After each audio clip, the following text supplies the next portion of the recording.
예, 오늘은 불을 지르러 오신 예수님이라는 제목으로 누가복음 12장 49절에서 53절까지의 말씀을 계속해서 전하도록 하겠습니다.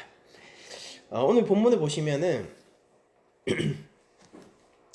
예수님께서 굉장히 의외의 말씀을 하십니다. 우리가 보통 기독교에 대한 이미지를 세간에 묻게 되면은, 물론 요즘은 기독교에 대한 이미지 자체가 전체적으로 하향 편준화가 되어 있지만은, 본디 기독교에 대해서 한마디로 정의해라 라는 식으로 기독교 이미지를 물으면은 사랑이라고 얘기를 하곤 합니다. 그런데 오늘 본문에서는 예수님이 이게 사랑의 기독교를 전하는 것 같지 않고 오히려 무엇을 전하느냐면은 분쟁을 전하고, 그리고 불을 지르고 불을 던지시는 분으로 묘사가 되고 있죠. 그래서 이 본문을 어떻게 해석할지, 그리고 이 본문에 대해서 어떤 식으로 접근할지 이제 조금 많은 해석학적 어려움들이 있으나, 그러나 우리가 본문의 문맥을 따라서 이 본문을 보면은 그다지 어렵게 풀어 나가야만 하는 본문은 아닙니다.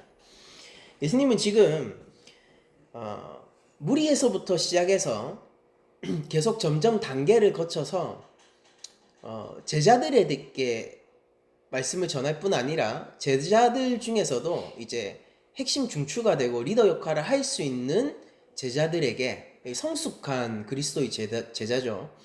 그렇게 이르기까지 점점 제자의 농도를 짙게 한다라고 할까요? 핵심으로 천상의 교회의 핵심으로 다가가는 그런 사람들에게로 이렇게 시선을 좁히면서 지금까지 말씀해 오셨다고 할까요? 그런 식으로 이 농도를, 제자의 농도를 아주 짙게 하시는 형태로 점점 이 비유와 가르침들을 전해 오셨습니다.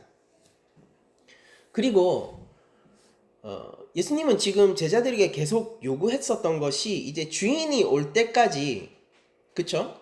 주인이 올 때까지 너희들이 깨어 있어야 할 뿐 아니라 그 사이에 주인이 기뻐하는 일을 하라라고 했어요. 그런데 그 주인이 기뻐하는 일은 무엇이었습니까? 우리 저번 주 설교였어요. 다른 종들에게 양식을 제때 먹이는 것입니다. 악한 종은 무엇이죠? 그들을 때리고 갈취하는 것이죠. 그래서 예수님께서 지금 그런 제자들에게 말씀을 앞으로 마치 이런 겁니다. 예수님이 가시고 난 이후에, 하나님 우편으로 승천하신 이후에 이들이 남아서 해야 될 일들이 있잖아요. 그런 것들을 얘기를 해주시면서, 그러니까 재림을 기다리는 자들이죠. 우리처럼 말입니다. 그런 얘기를 하시면서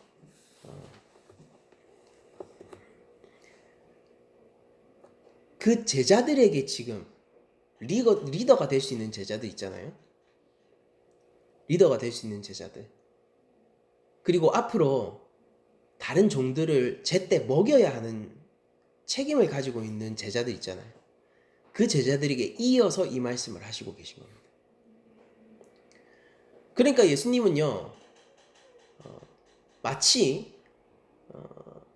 이 세상에 제 어릴 때 만화 영화 보면 그런 거 있었어요. 그러니까 만화 영화에서 이제 악당들이 나옵니다. 악의 세력이 나와요. 그들이 원하는 거는 그냥 세상의 혼란이에요.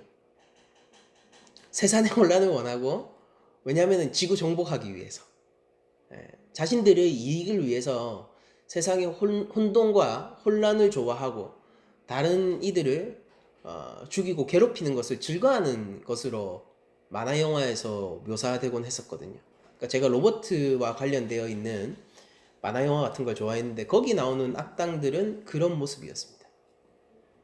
그리고 이 혼란과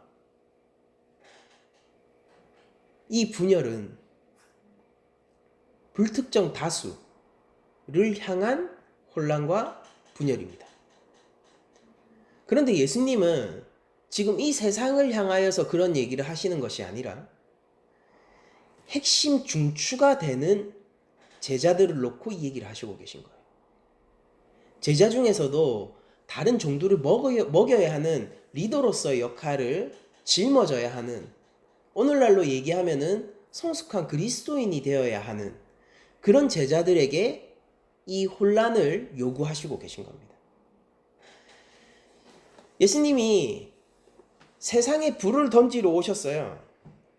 이 땅에 불을 던지러 오셨습니다. 그런데 악의 제국, 제가 마치 어릴 때 봤던 악의 제국들이 지구를 정복하기 위하여서 불특정 다수에게 이런 혼란을 목적으로 한, 그러니까 그들은 혼란이 목적인 거죠. 분열이 목적인 거예요. 그것을 목적으로 하여서 불을 던지는, 전쟁을 일으키는 그런 형태의 전쟁을 말씀하시는 것이 아니라 제자 중에서 제자, 그리고 다른 양들을 먹여야 할 책임감을 가진 제자들이 이 세상에 불이 되시기를 원하고 계신 것입니다. 이렇게 얘기할 수 있어요. 예수님이 불을 지르러 오셨는데 그 불은 우리여야 한다는 것이죠. 불을 던지러 오셨어요. 그런데 그 던져진 불이 우리로 인한 것이어야 한다는 것입니다. 예수님이 요구하시는 분쟁은 어떤 것입니까? 예수님은 도대체 제자들에게 왜 내가 불을 땅에 던지러 왔는데 이 불이 이미 붙었으면 내가 무엇을 원하겠느냐라고 말씀을 하시겠습니까? 예수님의 걱정은 이거예요. 불이 땅에 안 붙은 겁니다. 예수님이 이 땅에 오신 목적을 지금 본문에서는 불을 던지기 위해서 왔다라고 하거든요. 그런데 불이 안 붙어 있는 거예요. 그게 예수님의 걱정이에요. 이 본문을 쭉 살펴보면은 그 불이라는 것은 결국 분쟁이잖아요. 여러분들, 그런데 예수님은 이 제자들로 말미암아 향후 이 제자들이 예수님을 다시 기다리는 이 교회 시대죠. 이 기간 동안에 이들이 다른 양들을 제때 먹이는 리더 역할을 해야 되는데 이들이 불이 안 붙어 있는 거예요. 이들이 분쟁하지 않는 겁니다. 이들이 너무 평화로운 거예요. 예수님은 그것을 보시면서 안타까워하십니다. 불이 붙었어야 되는데. 우리도 하나님 안에서 불을 붙이는 자가 되어야 돼요. 예수님이 불을 던질 때에 우리가 그 도구가 되어서, 우리가 그 횃불이 되어서 우리가 세상의 분쟁과 소요가 되어야 합니다. 그런데 문제는 이거죠. 어떤 형태의 분쟁이 되어야 됩니까? 어떤 형태의 소요가 되어야 합니까? 라는 것이겠죠.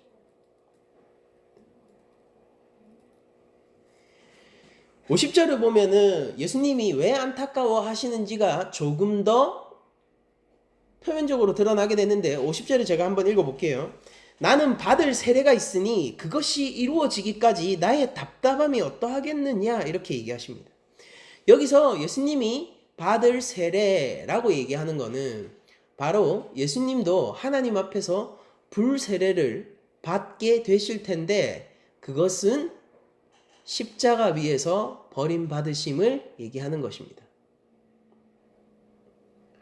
세례는 흔히 우리가 죽고 다시 살아나 새 창조의 시작을 알리는 예식행위로 알고 있죠. 그리고 이거는 우리에게 있어서 실제 우리의 육신적인 생명을 앗아가는 그런 예식은 아닙니다. 그러나 예수님의 십자가 예식은요, 제사로서 참으로 하나님 앞에 버림받고 죽으실 수 없는 생명의 근원이시자 생명의 수요자이신 그분이 죽으신 일을 얘기하는 겁니다. 예수님은 이 비참한 세례, 하늘 영광을 버리고 종의 형상으로 온 것으로도 모자라 이 종의 형상으로 성부께 버림받고 이 무고한 예수님께서 우리의 죄를 대신하여서 그 죄값을 치러야 하는 현장을 생각하실 때에 이렇게 얘기하십니다. 나의 답답함이 어떠하겠느냐라는 말로 에둘러 그 비참함을 설명하시고 계시죠.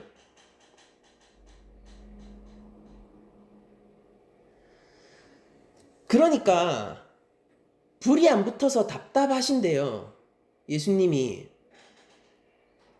불이 안 붙어서 답답하고 그게 붙었으면 내가 걱정할 게 없는데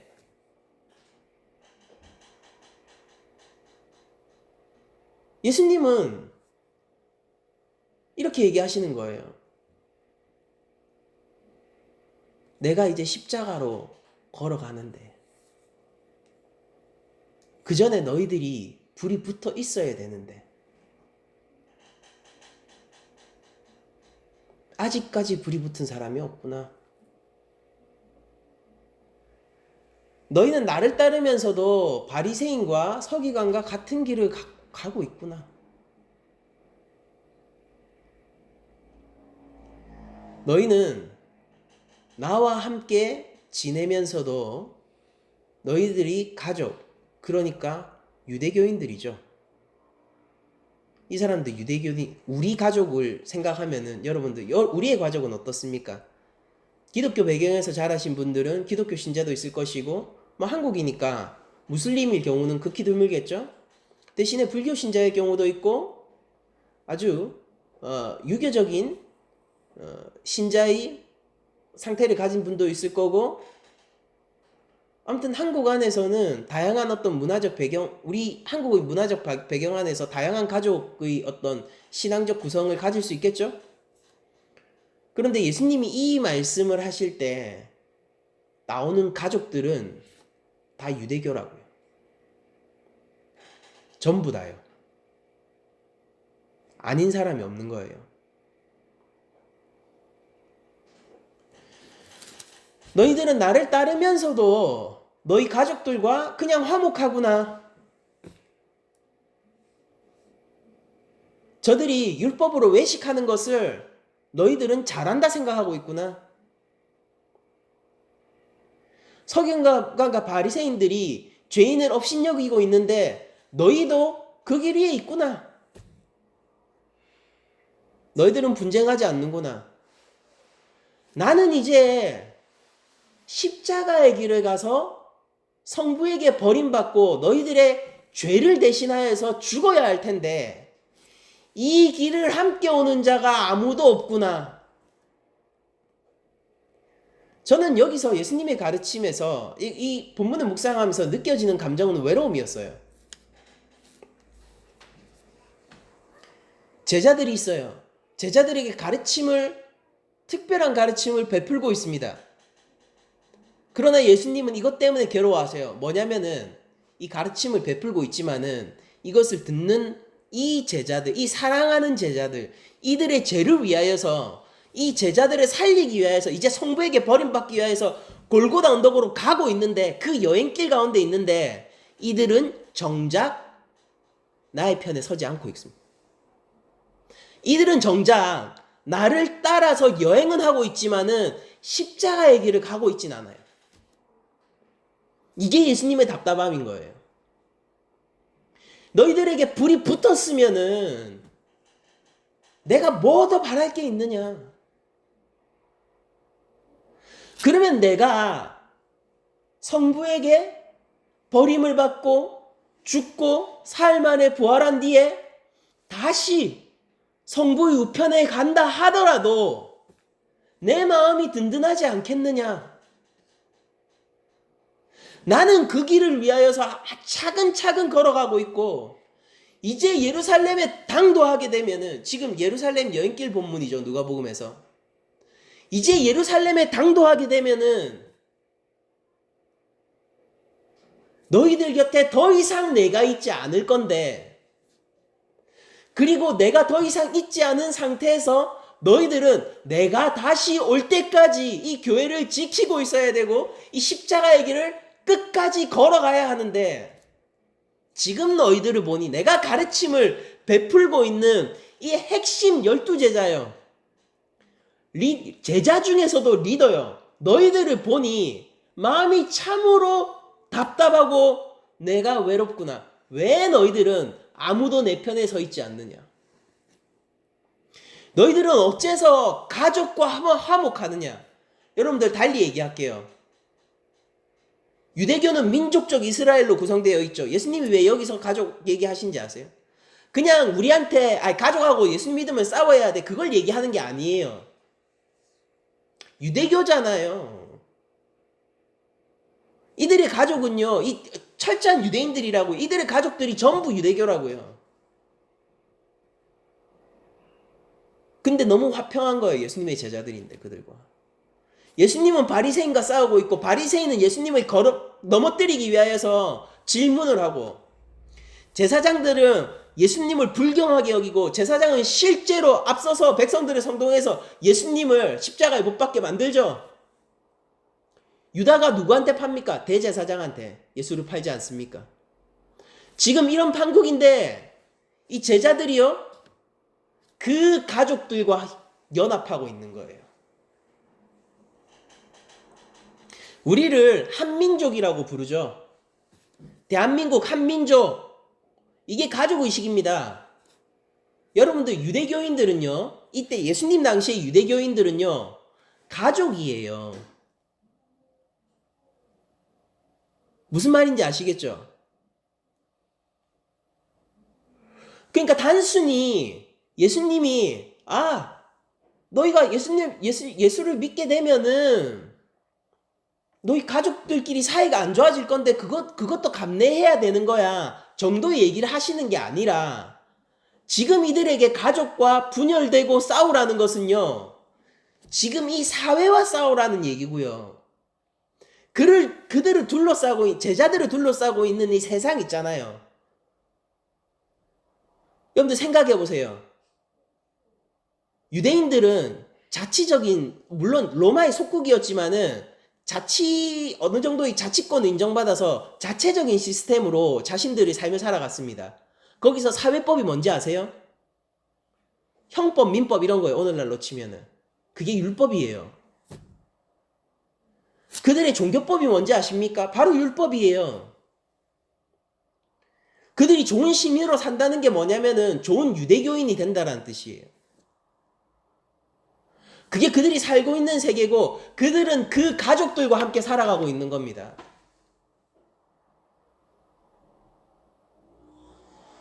여러분들, 그런데 예수님을 믿으면서 그 가족들하고 잘 지낼 수 있어요?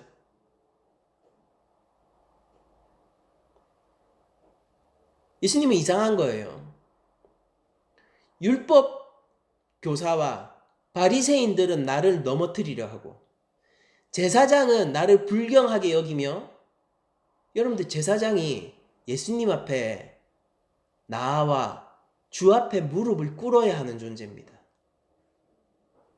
그런데 그 제사장은 도리어 하나님의 참 아들을 불경하게 여기고 그를 십자가에 못 박기 위하여서 계획을 세우고 있는데, 이 제자들은 그들을 보면서 아무런 문제의식을 느끼지 못할 뿐만 아니라 화평하고 있다고요.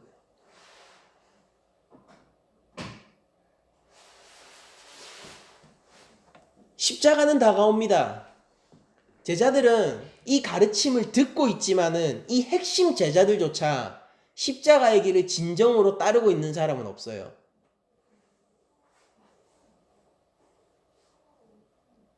저는 이 본문을 묵상하면서 여러 번 주님의 외로움에 대해서 생각하게 됐습니다.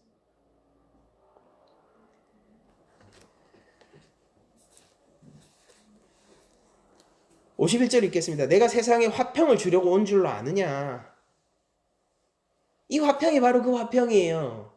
도둑들끼리 화평하는 것, 강도들끼리 화평하는 것. 여러분들, 불법을 저지르는 사람끼리는 사이가 좋아요. 그거 아십니까? 기업을 하더라도요, 서로 불법 커넥션으로 연결되어 있잖아요. 우애가 깊어요.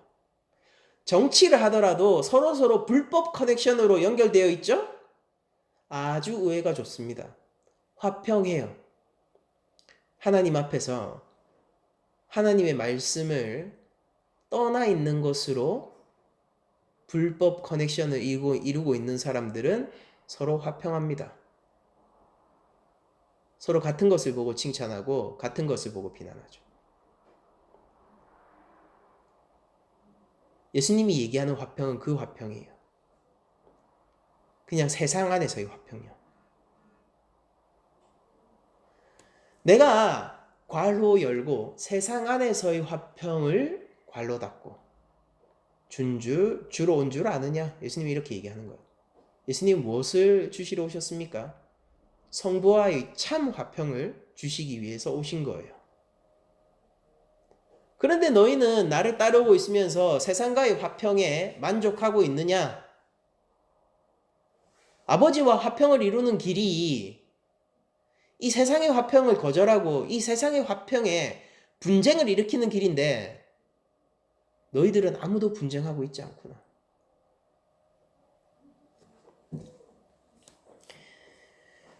내가 세상에 화평을 주려고 온 줄로 아느냐? 내가 너희에게 이르노니 아니라 도리어 분쟁하게 하려 함이로다. 이후로부터 한 집에 5사람이 있어 분쟁하되 셋과 둘이 셋과 하리니. 그러니까 한 집을 얘기하는 거예요. 이거 예를 든 거죠.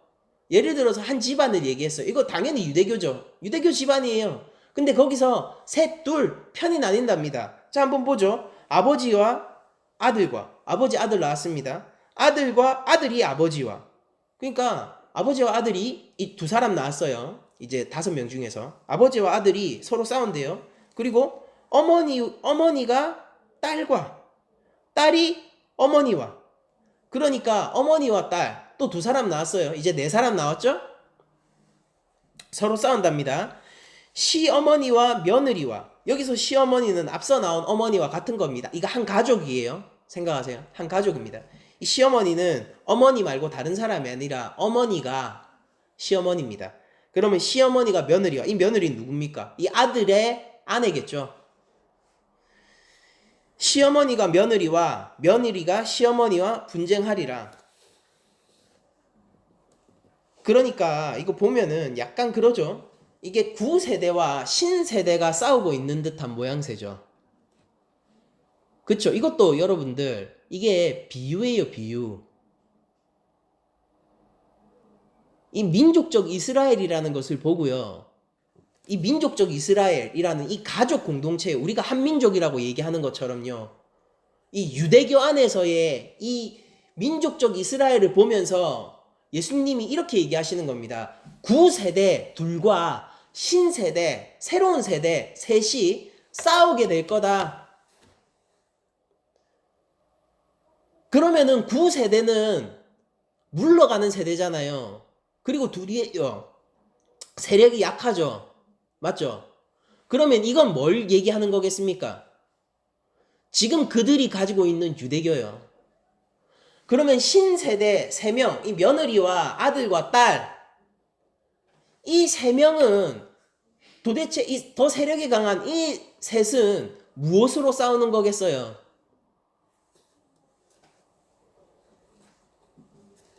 바로 예수 그리스도를 향한 믿음으로 싸우게 되는 것입니다.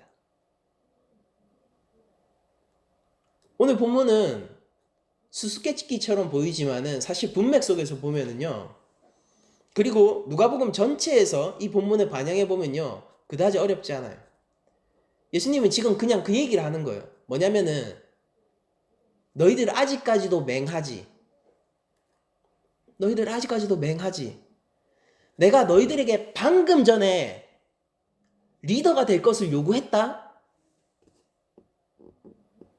내가 방금 전에 너희들이 이 양들을 먹여야 할 책무가 있음을 얘기를 했다.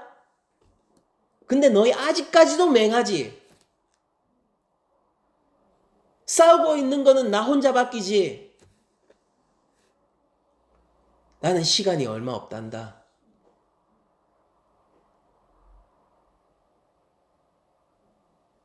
너희들이 예루살렘에 도착하면은 즉시 나를 잃게 될 거야. 이 여행길이 영원한 게 아니야. 너희들의 신랑을 잃게 될 거라고. 그때 너희들이 금식하게 될 거라고. 지금은 신랑과 함께 있기 때문에 너희들이 잔치상을 받고 있지만은 내가 곧 아버지 우편으로 가게 될 때 너희들은 신랑을 잃게 되고 금식하게 될 거야. 그런데 너희들 아직까지도 정신 못 차리고 맹하게 서 있지. 그러나 잘 생각해라. 앞으로 분쟁이 일어날 거다. 새 시대가 올 것이고, 그럼 당연히 제자들은 무엇을 해야 되겠습니까? 구세대, 이 유대교에 맞서 예수 그리스도를 믿는 믿음으로 정의할 수 있는 기독교인으로서, 그리스도인으로서 유대교에 저항을 해야겠죠. 여기서 얘기하는 가족 간의 분쟁은 훨씬 더 큰 거예요. 성숙한 그리스도인이 된다는 건 뭔지 아세요? 어쩌면은 우리 낮은 자리 교회를 보면서 예수님이 이렇게 얘기하실 수 있어요. 아, 그래, 너희 저번 주 그래 설교 잘했더라. 그러니까 성숙한 그리스도인이 되자고 그렇게 다른 영혼들에 대한 책임감을 가지고 다른 영혼들에 먹일 수 있는 그런 성숙한 그리스도인이 되자고 예수 그리스도의 장성한 분량으로 가자고. 그러니까 너희 설교 잘했더라. 그래, 너희 잘 들었지. 근데 너희 맹하고 있지. 그 얘기 들었는데 너희 정신 못 차리고 있지. 예수님이 이렇게 얘기하실 수도 있어요. 우리 낮은 자리 교회.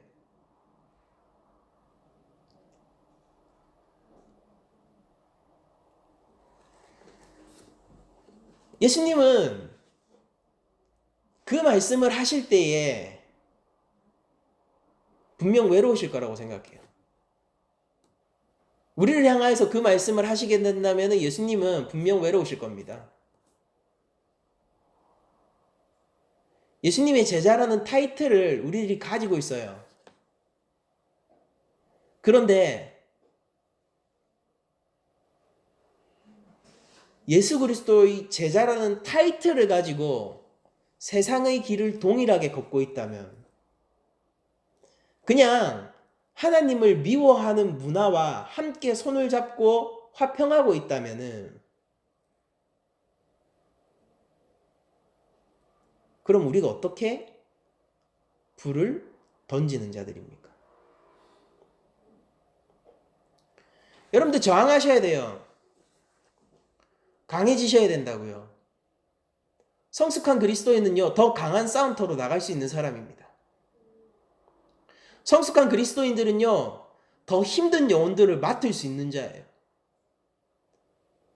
성숙한 그리스도인들은요, 그리스도의 십자가를 바라보고 있는 자들이 아니라 그분의 골고다 언덕 그 길에 동참하여 주님과 손을 잡고 주님과 함께 걷는 자들이에요.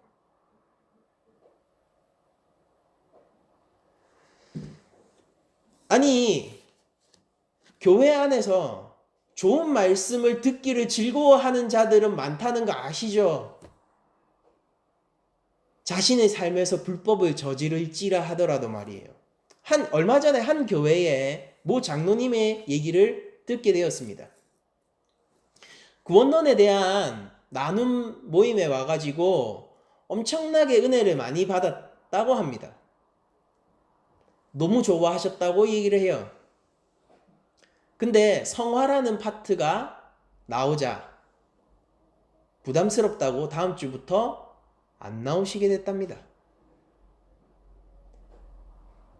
제가 전해드는 바로는, 제가 모르는 분이에요. 저도 전해드린 겁니다. 제가 전해드린 바로는 그 장로님은 너무 부담스럽다. 그리고 꺼낸 얘기가 내가 하는 사업 특성상이라고 얘기했대요. 내가 하는 사업 특성상,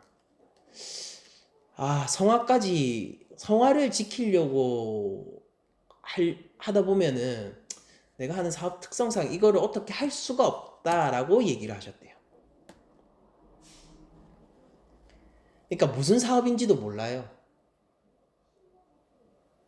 어쨌든 간에 돈을 잘 버는 분이라고만 제가 전해드렸어요. 제가 꼬치꼬치 캐묻지도 않고 그냥 지나가는 에피소드로 들은 얘기니까요. 여러분들 예수님의 제자의 길이 너무 화평하지 않습니까? 내가 하는 사업 특성상 그 사업에서 불법을 저질러야 하는 일이 관행적으로 있다고 한다면은 여러분들 그냥 화평하게 지낼 수 있어요? 예수님의 제자인데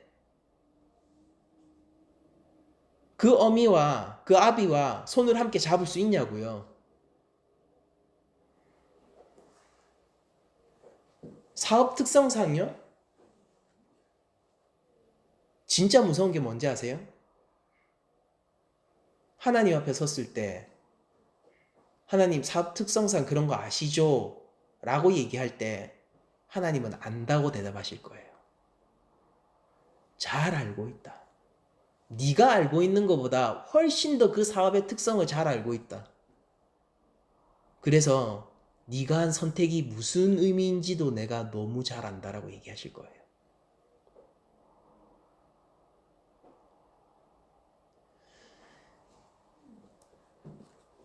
여러분들 제자들은요, 가족 공동체인 민족적 이스라엘 유대교와 분쟁을 하는 자들이었습니다. 여러분들, 우리 낮은 자리 교회는 세상과 화목한 존재입니까? 세상과 화평하지 못하는 존재입니까?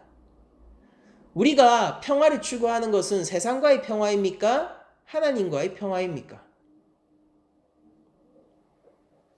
여러분들 진정으로 세상에 평화를 가져다 주는 행위는 하나님의 평화로 인도하는 것입니까? 그들의 평화를 강화시켜 주는 것입니까?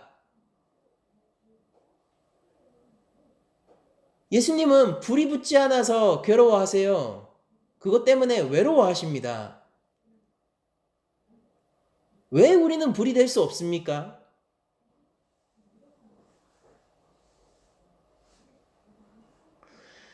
제가 앞서 말한 에피소드의 장로님이 그리스도인이 아니라거나 혹은 그가 구원을 받지 못했다라는 식으로 얘기하고 싶진 않아요. 저는 그 장로님이 그리스도인일 거라고 생각을 하고 있어요. 도리어. 그 장로님은 오히려 그리스도인일 거예요. 예수님을 믿는 분일 겁니다. 그러나 한없이 연약한 아기 같은 믿음일 거예요. 여러분들 돈 많고 아기 같은 믿음을 가지고 싶으세요? 아니면은 금전적 이익을 포기하고 그리스도인의 장성한 분량으로 가시겠습니까? 여러분들 아기 같은 믿음으로 그냥 세상과 화평을 적당히 추구하시겠어요?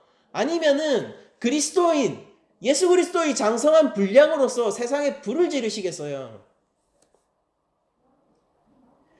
여러분들은 예수 그리스도의 십자가 길을 가기 위하여서 바리새인이 예수를 넘어뜨리려고 할 때 예수님 편에 서겠어요? 아니면은 방관자가 되시겠습니까? 우리 낮은 자리 교회는 어디를 가야 하는 것입니까? 개척해서 6년이에요. 오랜 시간입니다. 그러나 우리가 어느 정도의 수준까지 왔는지 확신이 잘 안 섭니다. 저 스스로도. 우리 낮은 자리 교회는 개척한 이후부터 한 번도 양적 성장을 추구한 적이 없고 질적인 성장을 추구해 왔어요. 그렇게 6년입니다. 그리고 이 본문 앞에서 우린 다시 처음으로 돌아가야 돼요. 6년간 질적 성장을 추구해 왔습니다. 그러나 그 6년의 세월이 맹하니 정신 못 차리고 예수님의 말씀만 듣고 있었던 제자들과 같다면은 예수님은 우리 낮은 자리 교회를 보면서 답답해 하실 거예요.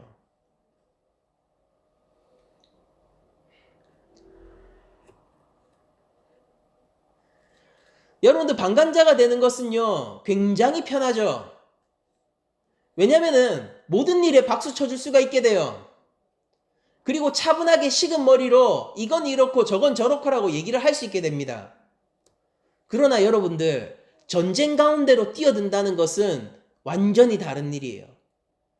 여러분들 2차 세계대전, 6.25 전쟁 이런 것들 여러분들 자료로 보시고 그리고 사진으로 참전하고 영화, 뭐 교습 이런 것들을 통해서 참전하시게 되면은 여러분들 다양한 경험을 하시게 됩니다. 그것도 분노하게 되고요. 정의에 대해서 생각하게 되고요. 어떤 작전, 뭐 노르망디 상륙 작전 뭐 이런 거 보면은 그 작전들을 나름대로 분석하고 판단할 수 있게 되기도 하고요.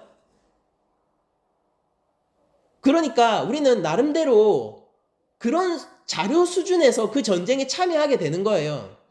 그런데 여러분들 그거 아세요? 실제 총을 들고 그 현장에 서 있는 건 전혀 다른 일이라는 것을. 실제 이 부대의 생명을 책임지고 지휘관이 된다는 것은 전혀 다른 일이라는 것을. 지금 선택 하나하나가 우리 군대의 생명이 걸려 있다는 이 사실에 매일매일 노출돼야 된다는 것은 전혀 다른 현실임을 여러분들 알고 계십니까? 예수님을 믿는 경험을 여러분들 하실 수 있어요. 아기 같은 믿음으로도 여전히 그리스도인입니다. 그러나 예수님은 그런 우리들을 보면서 답답해 하세요. 나는 불을 지르러 왔는데 누구 하나 불을 지르지 않느냐 나와 함께. 너희들은 왜 불이 될 수 없느냐? 이때 베드로가 이 말씀을 듣고 있는 베드로가 제자가 아닐까요? 제자예요. 근데 예수님은요 그 제자를 답답해 하신다고요. 우리의 갈 길은 명확한 거예요. 이때 요한이 제자가 아닙니까? 제자예요. 근데 예수님을 답답하게 하는 제자예요. 예수님을 외롭게 하는 제자예요. 예수님은 갈 길을 가시는데 그냥 몸만 따라오고 있는 것입니다. 여러분들 월급 루팡 이런 얘기 아시죠? 뭐냐면은 그냥 일하러 왔는데 적당히 시간 때우고 월급만 받아가는 것을 즐거워하는 사람들입니다. 내가 노동하지 않은 것을 자랑스러워하는 사람들이에요. 작게 노동하고 더 많은 이득을 보는 것을 즐거워하는 사람들이에요. 월급 루팡이라면서 물론 이거는 여러분들 이거 그냥 그 인터넷의 유머 소재죠. 유머 소재인데 이거 가지고 뭐 심각한 척 하려고 하는 게 아니에요. 이 유머라는 걸 제가 알고 있음에도 불구하고 그냥 제가 얘기하고 싶은 건 그거예요. 하나님 앞에서는 그러면 안 된다고요. 예수님이 답답해 하신다니까요.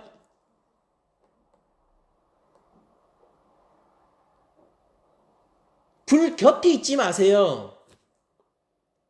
불구경이 재밌다고 하죠? 불구경, 싸움 구경이 세상에서 제일 재밌다면서요. 그러니까 불 곁에 있지 마세요. 우리가 불이 돼야 되는 겁니다. 신앙적 양심의 선택을 해야 됩니다. 우리 삶 속에서. 여러분들 그냥 그런 얘기 많이 하잖아요. 매일의 작은 순종이 모여서 큰 순종을 하게 된다. 그것도 맞는 말인데 제가 준비하라고 말씀드리잖아요. 진짜 중요한 순간 정말로 성경적인 선택을 할 수 있게끔 준비해 놓으라고 얘기하잖아요. 오늘 하루 실패해도 됩니다. 부족해도 해도 돼요. 근데 진짜 중요한 순간에 세상하고 여러분들 분쟁할 수 있습니까? 우리는 어쩌면 매일을 살아가면서 어느 정도 회색지대에 살아가게 됩니다. 세상도 도덕적인 것을 즐거워해요. 저희도 도덕적이어야 합니다. 기독교 윤리적인 종교예요.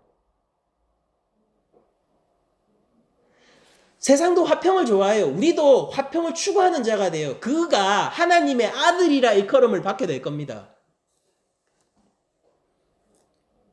근데 진짜 중요한 순간요. 더 이상 회색지대가 아니라 불이 탁 켜지는 순간요. 그때 하나님을 선택할 수 있냐고요. 앞서 에피소드에서 말씀드렸던 장로님이요. 사업 특성상이라고 사람들 앞에 얘기했어서는 안 돼요. 그 얘기를 하나님 앞에서 했었어야 돼요.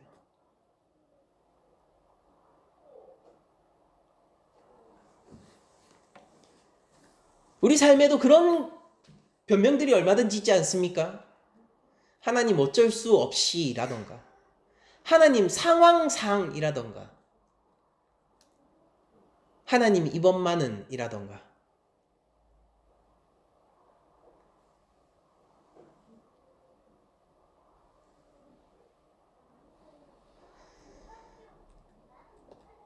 우리들은 그리스도인입니다.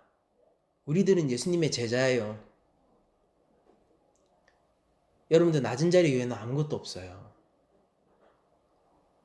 우리에게 예수 그리스도를 향한 성숙마저 없다면은 우리는 정말 아무것도 아닙니다.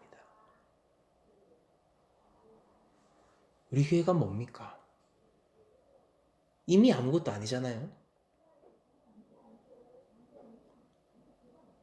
근데 그 예수님의 골고다 십자가의 길에 동참마저 할 수 없다면은 우리는 정말 먼지도 아닌 거예요. 우리 인생도 마찬가지 아니겠습니까? 하나님이 찾으시는 믿음을 우리가 보여드리면 어떨까요? 이번 한 주간 말입니다. 우리가 죄악의 세대를 거부하고 하나님의 말씀의 세대로서 살아가면 어떨까요? 이번 한 주간 동안 말이에요. 예수님이 그리하여 내 양을 제때 먹이라 라고 얘기하신 이후에 더 이상 다른 얘기를 하지 않으신다면은 그런 한 주간을 보낼 수 있다면 어떨까요? 성경을 다시 쓴다 라는 것을 상상해 볼 때, 이거 무조건 상상입니다. 어디까지나. 그냥 상상을 해볼 때 우리 삶이 오늘 본문이 빠져있는 성경 같은 삶이라면 어떨까요? 예수님이 내 양을 먹이라고 했어요. 그리고 사족을 덧붙이지 않아도 되죠. 내 양을 제때 먹여. 그러면은 주인이 와서 그 모든 영광과 그가 가진 것을 함께 공유할 거야. 그리고 더 이상 이 비유와 이 예수님의 답답한 본문이 없는 성경적 삶을 우리들이 살아갈 수 있다면 어떨까요?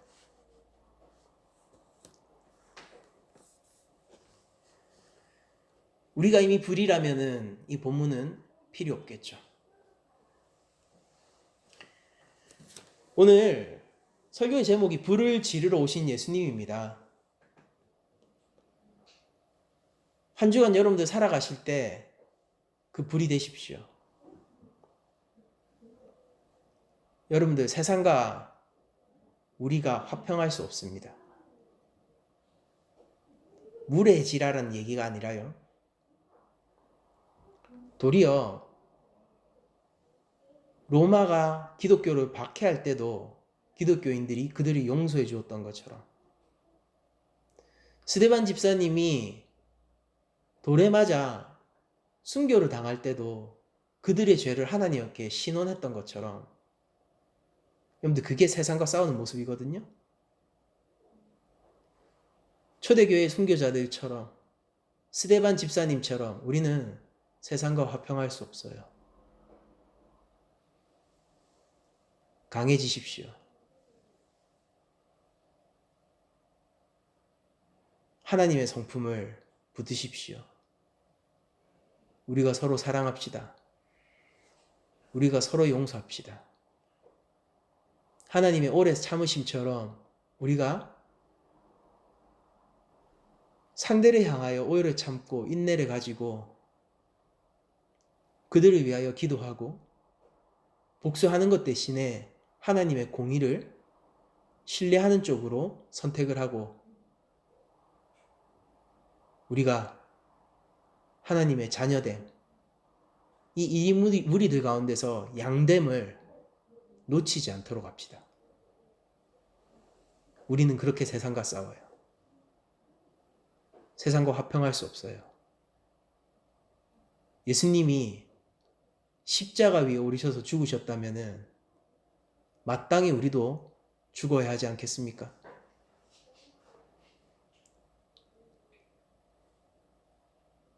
바울의 소망은 그것이었습니다. 내가 죽고 예수 그리스도가 사는 것.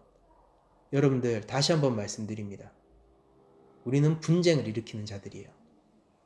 우리의 분쟁의 도구는 복음이요. 우리 분쟁의 도구는 사랑이요. 우리 분쟁의 도구는 오래 참음이요. 우리의 칼은 말씀이요. 하나님 앞에서 우리는 거룩한 삶을 명해해 나가야 하는 구별된 교회입니다. 싸우십시오. 한 주간 강한 주의 성도로서, 한 주간 참 제자로서 십자가의 길에 동참할 수 있는 여러분들 되시기를 축원드리면서, 또한 불을 지르러 오신 예수님이 우리를 보면서 이 본문을 더 이상 말씀하시지 않으셔도 되도록 한 주간 주님이 던진 횃불로서 살아갑시다. 여러분들의 삶을 주님의 이름으로 축복하며 성령님께서 한 주간 모든 것을, 필요한 모든 것을 부어주실 것을 믿으며 모든 말씀을 마치도록 하겠습니다.